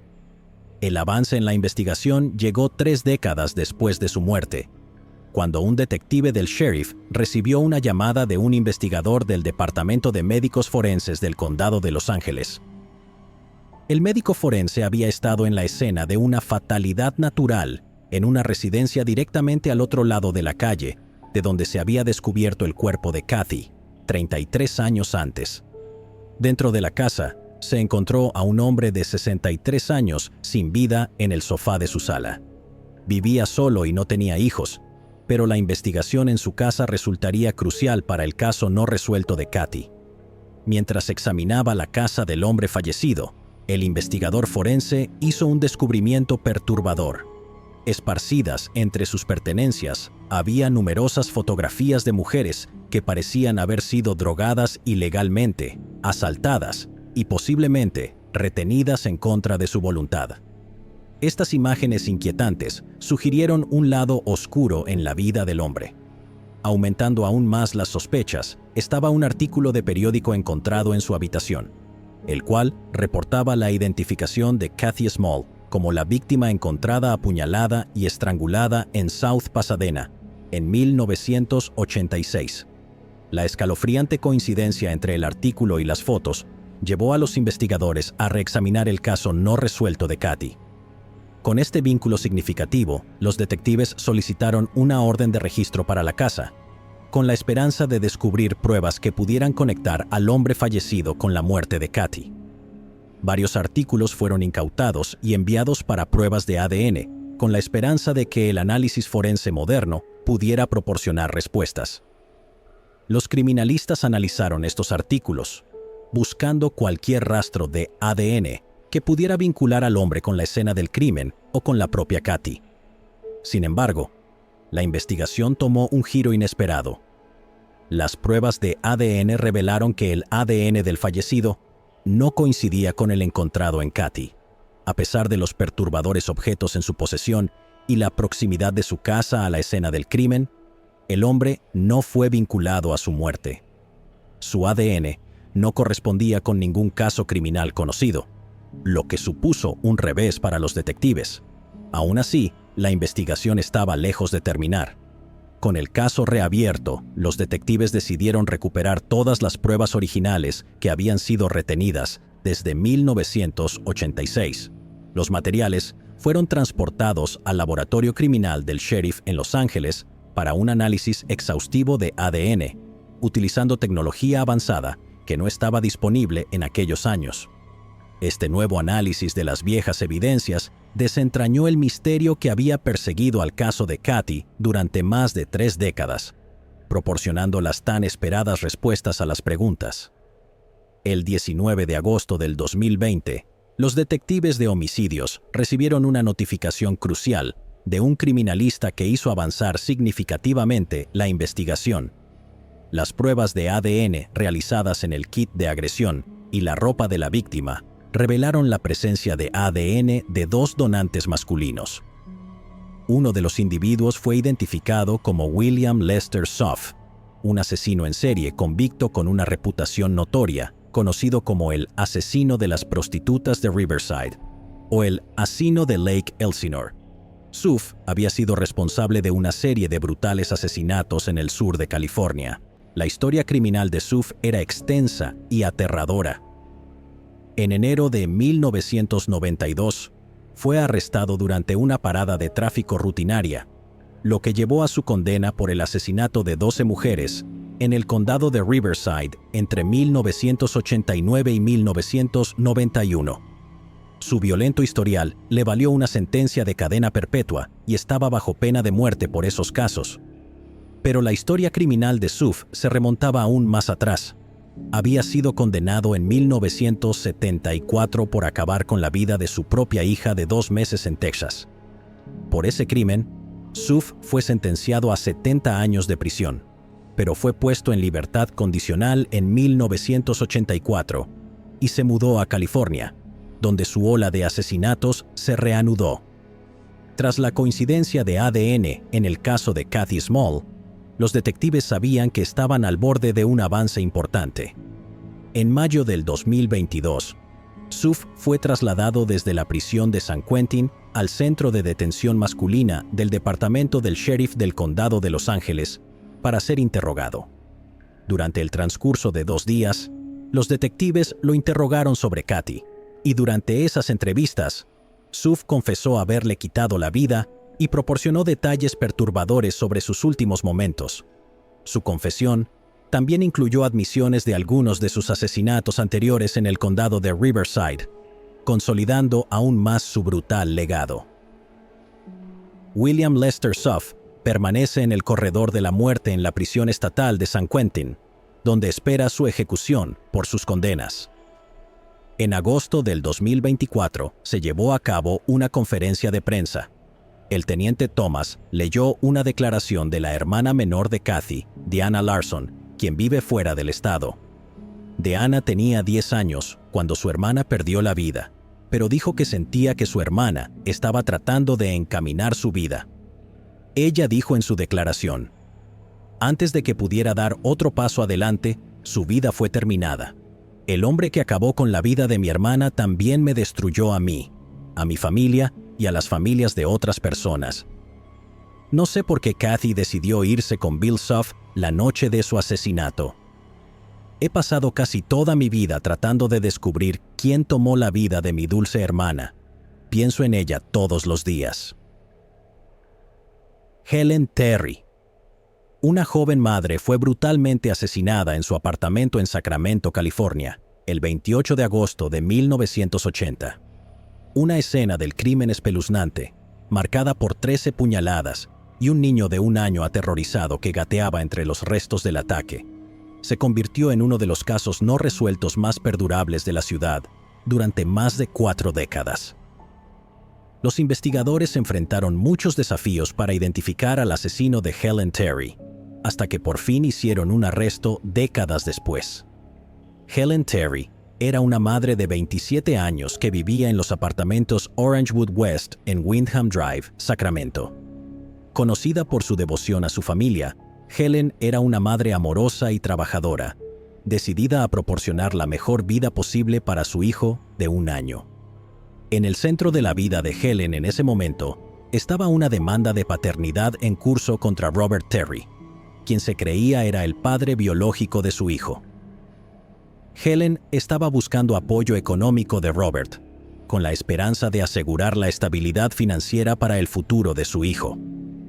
El 28 de agosto de 1980, una vecina presenció una escena perturbadora desarrollarse afuera del apartamento de Helen.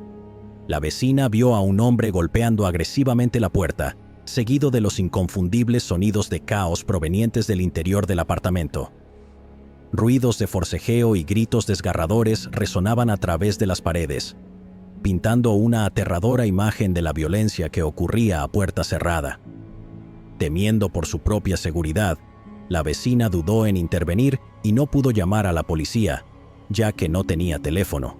Poco después, otro residente del complejo se quejó de que había agua filtrándose desde el techo hacia su apartamento. Cuando el administrador del complejo entró en el apartamento de Helen para investigar la fuente de la fuga, se encontró con una escena espeluznante. Helen había sido brutalmente apuñalada 13 veces y fue dejada sin vida en el suelo del baño. El agua que había causado preocupación provenía de un grifo abierto, añadiendo más desorden a la escena del crimen. Su hijo de 1 año fue encontrado solo en el apartamento, gateando entre los restos del violento ataque. La policía fue llamada inmediatamente a la escena, y los investigadores comenzaron rápidamente a reconstruir lo sucedido. Manchas de sangre estaban esparcidas por todo el apartamento, y los muebles estaban volcados, lo que indicaba que se había producido una violenta lucha. Estaba claro que Helen había luchado desesperadamente contra su atacante antes de sucumbir a sus heridas fatales. A pesar de las pistas que quedaron atrás, incluido el estado caótico del apartamento y la extensa cantidad de sangre, se convirtió en una tarea desafiante identificar a un sospechoso. La policía de Sacramento lanzó una intensa investigación sobre el asesinato de Helen. Examinaron la evidencia, entrevistaron a los residentes y siguieron todas las pistas posibles con la esperanza de atrapar al perpetrador. Se ofreció una recompensa de $2.500 para motivar a cualquiera que tuviera información a presentarse. Sin embargo, a pesar de los esfuerzos de las fuerzas del orden y del deseo de justicia de la comunidad, no se identificó a ningún sospechoso. El caso gradualmente se enfrió, ya que los detectives no pudieron desarrollar pistas concretas ni testigos que impulsaran la investigación. Pasaron años sin respuestas, y el caso de Helen se mantuvo como uno de los muchos casos sin resolver de Sacramento. Sin embargo, en 2016, se reavivaron las esperanzas cuando un investigador de la unidad de casos sin resolver del departamento decidió revisar la evidencia con una nueva perspectiva. Con los avances en la tecnología del ADN, los investigadores pudieron reexaminar la evidencia física recogida en la escena del crimen con la esperanza de encontrar nuevas pistas. Mientras el equipo de casos sin resolver procesaba la antigua evidencia, se produjo un gran avance. El ADN encontrado en la escena del crimen de Helen apuntaba a un nombre familiar: Robert Terry, el hombre con el que Helen había estado envuelta en una disputa por la paternidad y la manutención infantil en el momento de su fallecimiento. Este descubrimiento levantó de inmediato sospechas, ya que Robert había sido una figura en la vida de Helen durante un periodo tumultuoso, pero nunca había sido formalmente acusado ni nombrado sospechoso en los años posteriores a su asesinato. A pesar de la prometedora evidencia de ADN que vinculaba a Robert con la escena del crimen, los detectives enfrentaron desafíos significativos. Necesitaban más que una coincidencia de ADN para construir un caso sólido en su contra. Los investigadores se encontraron en una posición difícil, sabiendo que, si bien el ADN proporcionaba una posible pista, no era suficiente para colocar a Robert de manera definitiva en la escena del crimen en el momento en que ocurrió. Aún había lagunas en la cronología y una falta de evidencia corroborativa suficiente para presentar cargos en su contra. En 2024, surgieron nuevos desarrollos en el caso de Helen, cuando la Unidad de Ciencias y Tecnología de Casos sin resolver de la Oficina del Fiscal del Distrito del Condado de Sacramento asumió la investigación, que llevaba décadas sin resolverse. Utilizando métodos de investigación avanzados, los detectives descubrieron suficiente evidencia nueva para por fin acusar a Robert Terry del asesinato de Helen Terry. El 27 de septiembre del 2024, Robert, de 81 años, residente de Rancho Cordova, fue arrestado y encarcelado en la cárcel del Condado de Sacramento. Las autoridades aún no han confirmado si Robert era el padre biológico del hijo de 1 año de Helen. La relación problemática, agravada por la disputa de paternidad no resuelta, seguía siendo el centro de la investigación. La policía continuaba examinando sus interacciones y el posible papel que pudo haber jugado el tema de la paternidad en el motivo detrás del asesinato. Robert Terry comparecerá en la corte para una audiencia de fianza el 17 de octubre, donde podrían revelarse más detalles sobre el caso. Su arresto en esta etapa tardía de la vida llevó una conclusión impactante a un caso sin resolver, que había desconcertado a los detectives durante más de 4 décadas. El hermano de Helen, John, dijo: «Ella era muy amable, muy amorosa, por eso no podemos ni imaginar que algo así pudiera haberle sucedido. Totalmente injusto. Nos hemos estado preguntando desde el primer día, y este es el primer pequeño rayo de esperanza que hemos tenido desde entonces, y vamos a aprovecharlo al máximo. Teníamos sospechas, pero no se puede hacer mucho con sospechas. Cuando supimos la verdad, fue como un gran alivio, como algo que siempre supimos, pero que nunca pudimos probar». Rajon Dinkins. Un joven padre fue trágicamente baleado en una tarde tranquila en Wilmington, Delaware. Los eventos del 25 de noviembre del 2019 dejaron a una comunidad en busca de justicia, ya que Rajon Ray Dinkins se convirtió en víctima de un acto de violencia sin sentido. Los investigadores enfrentaron muchos desafíos y el caso se enfrió, pero surgieron los tan esperados avances, ofreciendo un rayo de esperanza a una familia devastada por la pérdida. Rajon Dinkins, cariñosamente conocido como Ray Ray, nació el 13 de junio del 2000 en Newark, Delaware, hijo de su madre Tamika Dinkins. Desde una edad temprana, Rajon mostró una naturaleza activa y curiosa, disfrutando de actividades como correr, andar en bicicleta y demostrando un gran interés por la ciencia. Asistió a la escuela secundaria Concord, donde su energía y curiosidad fueron alentadas, ayudando a formar su vibrante personalidad y fuerte sentido de comunidad.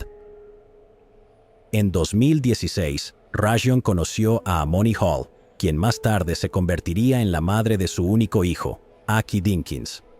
Su vínculo creció mientras compartían las responsabilidades de la paternidad, y Rajon fue un padre dedicado para Aki. Rajon estuvo involucrado en su comunidad desde una temprana edad. Cantaba en el coro juvenil de la Liga Atlética de la Policía y se desempeñó como consejero juvenil en el campamento de verano Niños por Cristo, donde su entusiasmo y espíritu solidario tocaron la vida de muchos jóvenes. El 25 de noviembre del 2019, los oficiales fueron enviados a la cuadra 2300 de la calle Washington, en respuesta a una llamada al 911. La llamada se realizó poco antes de las 4 de la tarde, y al llegar al lugar, encontraron a Rajon Dinkins y a otro joven de 20 años con heridas. Ambos hombres fueron rápidamente trasladados a un hospital cercano para recibir tratamiento. Trágicamente, Rajon sucumbió a sus heridas y fue declarado fallecido en el hospital, mientras que el joven de 20 años, cuya identidad no fue revelada por las autoridades, se encontraba en condición estable. A pesar de la rápida respuesta de las fuerzas del orden, había poca información disponible en ese momento sobre los eventos que llevaron al tiroteo. La falta de detalles clave dejó a los investigadores luchando por reconstruir lo sucedido. A medida que las horas se convertían en días, el caso parecía enfriarse, y sin pistas sólidas ni testigos que se presentaran, el progreso siguió lento. A medida que pasó el tiempo, el caso gradualmente se desvaneció de la atención pública, uniéndose a la desafortunada lista de casos sin resolver que atormentaban a la comunidad. La investigación permaneció abierta, pero la pista se había enfriado, dejando preguntas persistentes sobre quién era responsable de la trágica pérdida de Rajon. En el año 2024, años después de que el caso se enfriara, la investigación sobre la muerte de Rajon fue reasignada a la unidad de casos sin resolver del Departamento de Policía de Wilmington. Con un renovado enfoque y determinación, los detectives comenzaron a reexaminar las pruebas, volver a interrogar a los testigos y dar seguimiento a cualquier nueva pista. Posteriormente, sus esfuerzos dieron fruto cuando identificaron a dos sospechosos: Akeem Henry, de 21 años, y Rahmere Black, de 19 años. El 23 de septiembre del 2024, un gran jurado del condado de Newcastle acusó formalmente a ambos hombres en relación con la muerte de Rajon. Tras la acusación, Henry y Black fueron arrestados rápidamente en los días siguientes. Las autoridades se mantuvieron reservadas sobre qué pruebas específicas los llevaron a identificar a Henry y a Black como sospechosos en este caso, sin resolver durante tanto tiempo. Sin embargo, sus arrestos marcaron un avance significativo, llevando nueva esperanza a la familia de Rajon, que había estado esperando justicia durante casi 5 años. Tanto Henry como Black fueron acusados de múltiples delitos graves, incluyendo asesinato en primer grado, intento de asesinato en primer grado y 3 cargos de posesión de un arma de fuego durante la comisión de un delito grave. Además, enfrentaron cargos de imprudencia temeraria en primer grado, conspiración, conspiración en segundo grado y participación en una pandilla ilegal. Akeem Henry, en particular, enfrentó un cargo adicional de posesión de un arma de fuego por una persona prohibida, lo que complicaba aún más su situación legal. Tras sus arrestos, tanto Henry como Black fueron recluidos en el Centro Correccional Howard R. Young. Su fianza fue fijada en más de $1.750.000 cada uno, reflejando la gravedad de los cargos que enfrentaban. El caso, que había estado estancado y frío, avanzó entonces con la esperanza de que los procedimientos legales proporcionaran alguna resolución a una familia que había soportado años de dolor e incertidumbre. Esta resolución no solo aborda una pérdida trágica, sino que también destaca el papel crucial de las fuerzas del orden dedicadas y del apoyo comunitario para superar los desafíos de los casos sin resolver y la búsqueda de justicia. Llegados aquí, ¿acaso no has visto este otro crimen? Yo no me lo perdería,